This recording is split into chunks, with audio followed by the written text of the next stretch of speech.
I would say as a child I was always interested in all things kind of science related. I liked rocks, I liked dinosaurs, I liked planets. But my pivotal moments, I think I had two of them. And the first was the space shuttle program and Sally Ride and the fact that, she was the first American woman in space, and I really wanted to do that. But the second was the Voyager flybys. And while I don't really have memories of the Jupiter flyby, I distinctly remember the Uranus flyby in 1986. And getting these images of these alien worlds, these funny moons, all different colors, all sorts of things going on there that we didn't understand. And really that cemented for me, I wanted to study space science. There was no other question, that's what I was going to do.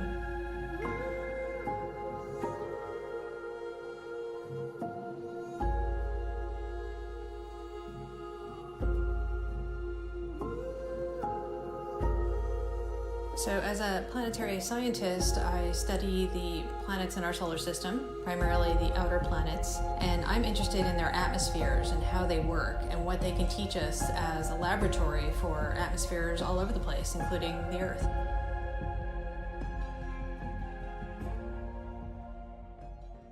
My background is a little interesting. I actually originally wanted to study Mars geology. But when I started my graduate school career, I had an opportunity to work on Jupiter data, particularly with Hubble, calibrating some of the early images before Hubble had its corrective optics, right before the Shoemaker-Levy 9 comet impacts into Jupiter. And then we had this great encounter where we had all these commentary pieces hitting in, but it was a new camera on Hubble after the corrective optics. So, wow, all these great new images. And I kind of got sold into, this is really what I want to do, study the atmospheres of planets.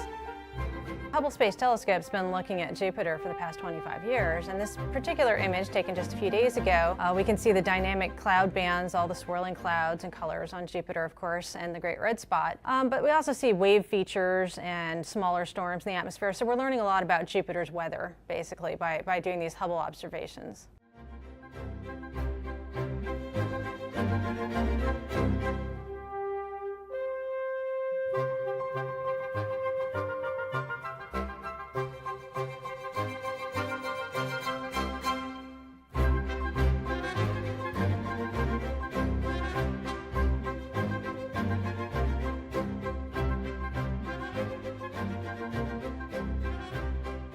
I would say I'm not really good at looking towards the future of envisioning exactly where I'll be in 10 years, but I want to see more missions to the outer solar system. I think we have a lot left to do out there, and I am looking forward to the day when we are ready to launch a mission to Neptune or even another mission to Saturn, and I certainly hope to be parts of those missions.